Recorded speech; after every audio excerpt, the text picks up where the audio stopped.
Eu quero, neste dia, comentar, ou ler e estudar aqui um pouco da palavra de Deus, juntamente com os irmãos, baseado no texto da primeira epístola de Paulo aos Coríntios, 1 Coríntios, capítulo 5, versículo de número 7. A parte B do versículo 7 nos diz: porque Cristo, nossa Páscoa, foi sacrificado por nós. Porque Cristo, nossa Páscoa, foi sacrificado por nós. Hoje é o domingo em que as pessoas cristãs, não é, de algumas religiões do cristianismo comemora como sendo o domingo de Páscoa. E eu quero trazer aqui uma palavra para os amados irmãos a respeito do significado desta Páscoa, da verdadeira Páscoa bíblica para o povo de Deus, para o cristão, que tem um significado diferente, bem diferente do que nós vemos por aí. Muitos aproveitam esse período de Páscoa este ano por conta da pandemia, não se teve, não é, aquela corrida ao comércio para se comprar chocolate, para se comprar algum presente desta natureza para se dar para alguém, para doar para alguém. Muitos veem a Páscoa como um período de vendas, né, em que o comércio se aquece. Outros veem a Páscoa como um período para se ganhar presente, como eu já disse. Outros veem o período da Páscoa como um período, logo lembra de quê? De um coelho, né, que não tem nada a ver com a Páscoa bíblica. E outras interpretações se tem por aí acerca da Páscoa. Porém, no texto que nós lemos, em 1 Coríntios capítulo 5, versículo 7, a parte B, nos diz: porque Cristo, nossa Páscoa, foi sacrificado por nós. Na parte A do versículo aqui citado, nós vemos uma recomendação do apóstolo aos irmãos em Coríntios, dizendo que eles haveriam se separar, se abster do fermento, que aqui traz o sentido de pecado, de iniquidade, daquilo que é contrário à vontade de Deus, o pecado.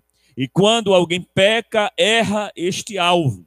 E errar o alvo é estar colocando em si, na sua vida, na sua existência, um fermento, uma levedura, algo que não é agradável a Deus. E um dos símbolos da Páscoa bíblica era os pães asmos. Os pães asmos eram pães sem fermento, que não deveria ter nenhum fermento, nenhuma mistura, algo puro. Para com o nosso Deus precisa ser pura. E isto é o que a Páscoa bíblica nos fala. Porque agora temos Cristo, que é a nossa Páscoa. E o que significa Cristo como a nossa Páscoa? Na Bíblia, nós encontramos muitas figuras de linguagens para expressar a vontade de Deus, o querer de Deus para o homem e para a humanidade. E é notório na mente de cada leitor do Novo Testamento que as coisas que aconteceram no passado, no Antigo Testamento, foram figuras das coisas que deveriam acontecer no futuro. Era sombra daquilo que aconteceria no Novo Testamento. Era algum tipo daquilo que haveria de ser na sua essência, na sua realidade. Quando falamos de escravizado, durante um período de aproximadamente 430 anos lá no Egito, sob a escravidão do faraó. Um povo que estava maltratado, um povo que era desprezado, desvalorizado. Alguém que viveu durante aquele período o maior sonho e o anelo das suas almas era se libertar daquela situação, era sair daquela escravidão. De repente, Deus, por sua infinita bondade e misericórdia, vindo o tempo determinado de Deus cumprir a promessa que ele havia feito a Abraão, a Isaque e a Jacó, de fazer dos seus filhos uma descendência grande, uma nação numerosa, e estes seriam levados cativos, e Deus haveria de os libertar desta escravidão. Chegando o tempo determinado da libertação de Deus para aquele povo, Deus levanta Moisés, e é conhecida a sua história, nascido sob a escravidão, escolhido para ser como filho da filha de Faraó. Depois teve que fugir, mas não consumia. O fogo era alto, crescia, era visível, era algo que se podia visualizar, mas não consumia aquela sarça. Deus usou este episódio da sarça para falar com Moisés, para revelar o seu plano a Moisés, para revelar o seu poder a Moisés. E Deus envia Moisés de volta ao Egito com o plano de libertar o seu povo após 430 anos de escravidão. E Deus manda as pragas sobre o Egito para provar aquele povo e para castigar os egípcios e a Faraó pelo mal que eles fizeram aos hebreus, aos filhos de Jacó, aos descendentes de Abraão, e para provar a mão forte e poderosa de Deus, aleluia, que é Senhor no céu e é Senhor na terra. O povo estava cativo, o povo estava escravizado, eles não tinham expectativas nenhuma de serem libertos, de saírem debaixo daquele jugo, até que chega a promessa e o cumprimento, o tempo do cumprimento da promessa. Depois das 9 pragas, Deus determina que uma praga haveria de vir, e esta praga iria dizimar o primogênito, o primeiro filho homem de todas as casas, aonde não tivesse nas vergas da sua porta, nos umbrais das suas portas, a marca do sangue. Aquele dia, no dia da Páscoa, Deus reservou para propiciar um grande livramento para o seu povo. Deus reservou para libertar o seu povo do cativeiro egípcio. Deus usou aquele dia para demonstrar a sua mão forte e o seu braço poderoso para resgatar o homem perdido. Glória seja dada ao nome do Senhor nosso Deus. Muitos não acreditaram. Faraó não acreditou. A alta cúpula do Egito não acreditou. Não, aqueles que viviam nas alturas palacianas jamais imaginaram que a mão de Deus iria também alcançar os seus lares e os seus primogênitos. Porém, para o seu povo foi dada uma ordem, que eles deveriam matar um cordeiro e deveriam passar do sangue deste cordeiro no umbrais da sua porta e deveriam comer apressadamente. Oh, glorificado seja o nome do Senhor. E à meia-noite Deus haveria de libertar o seu povo daquele lugar. Eles também comeriam pães asmos, que quer dizer sem fermento. Também comeriam ervas amargas para lembrar do sofrimento que eles viveram no Egito. Tudo isto é simbolismo daquela Páscoa.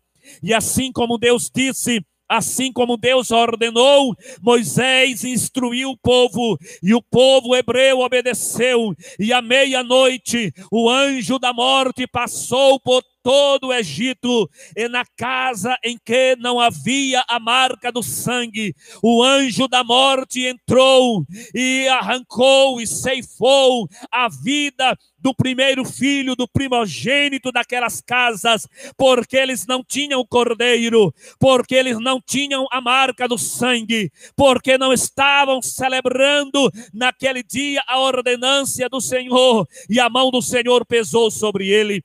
Mas em toda a casa dos hebreus aonde estavam naquele dia guardados e protegidos debaixo da promessa de Deus, obedecendo às orientações, com a marca do sangue na porta, comendo com a sua família, aleluia, o alimento daquele cordeiro, alimentando-se dos pães asmos e da erva amarga. A proteção de Deus chegou para eles. E aqui nós vemos, queridos irmãos e queridos amigos, no texto que nós acabamos de ler, temos aqui uma simbologia bíblica grandiosa.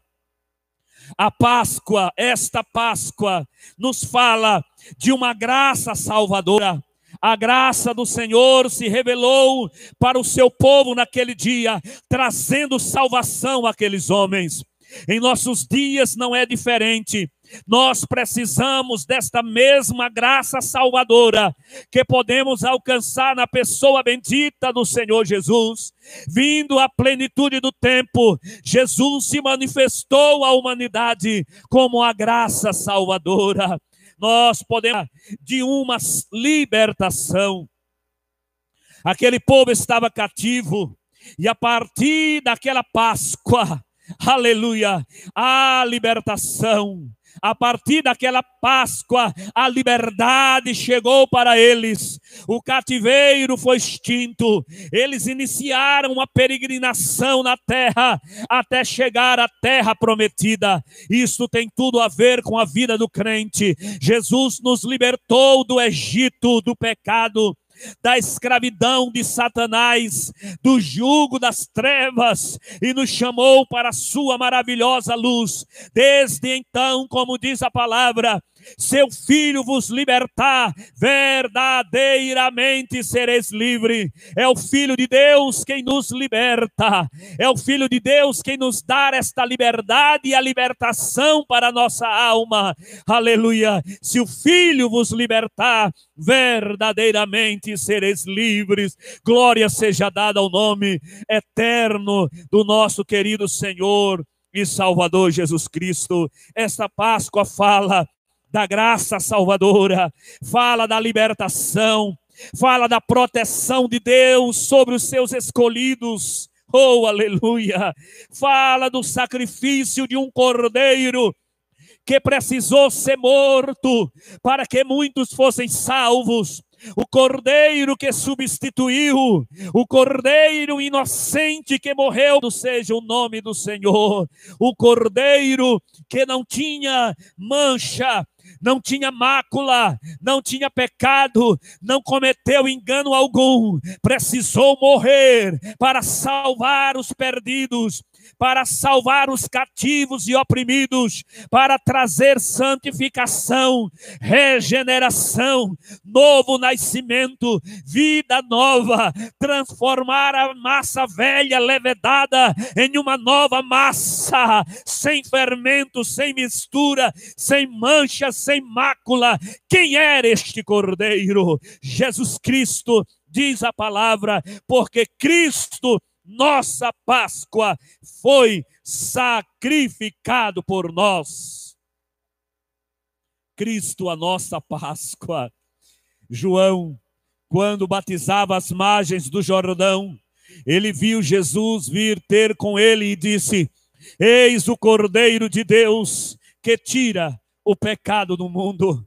O apóstolo Pedro, na sua primeira epístola, capítulo 1, versículos 18 e 19, ele escreveu: sabendo de viver, que por tradição recebeste dos vossos pais, mas foi com precioso sangue, aleluia, de Jesus. Se andarmos na luz como ele na luz está, temos comunhão uns com os outros, e o sangue de Jesus Cristo, seu Filho, nos purifica de todo pecado. Oh, que coisa maravilhosa!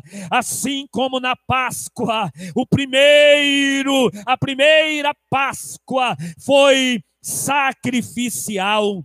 Foi preciso um cordeiro morrer As demais Páscoas foram memorial. Eles repetiam o mesmo ritual para lembrar do primeiro sacrifício, para trazer à memória o primeiro sacrifício. Era um memorial por todas as gerações, para que o povo de Israel não esquecessem do que Deus havia feito por eles, quando entregou um cordeiro para o sacrifício. Da mesma maneira, queridos amigos e irmãos, na nova aliança, Jesus Cristo, Ele, naquele primeiro momento, foi o sacrifício real, aleluia. E nós hoje não precisamos sacrificar novamente, mas trazemos a memória através do cálice,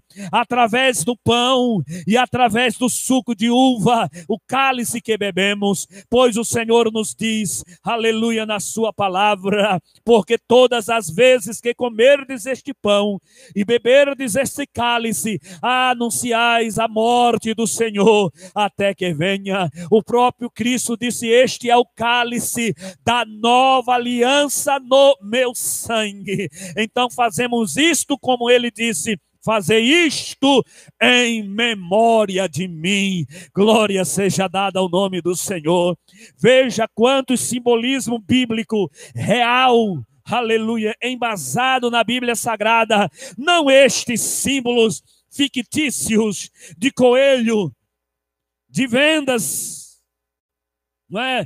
Daquilo que é apenas mercantilismo, apenas negociações que usam o episódio da Páscoa para lucrarem com isto. Não, o simbolismo da Páscoa é espiritual, simboliza a graça salvadora de Deus, a libertação de Deus para nós, a proteção de Deus sobre nossas vidas através do sangue, o sacrifício do cordeiro, o sangue aspergido nas portas, os pães asmos, que fala de uma vida pura, íntegra e sem fermento. Portanto, querido amigo e querido irmão, quero deixar esse texto bíblico para a vossa meditação. Diz a palavra: porque Cristo, nossa Páscoa, foi sacrificado por nós.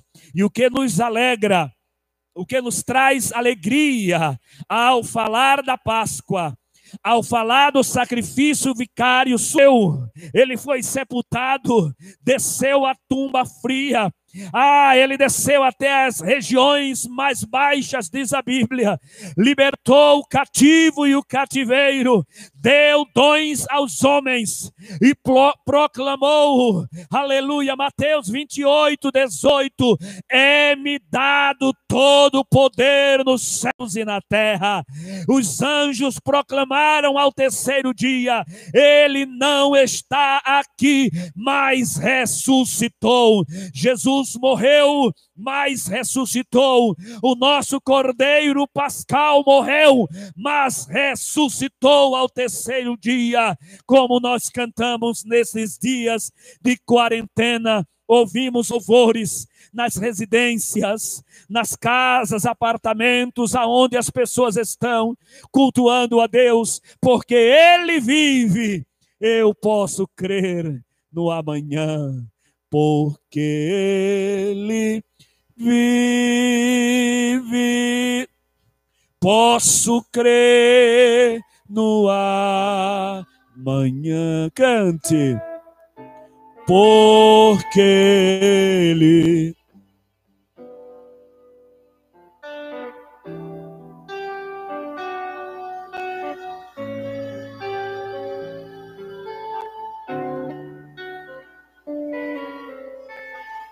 eu bem sei, eu sei que a minha vida, oh aleluia, está nas mãos do meu Jesus, que vivo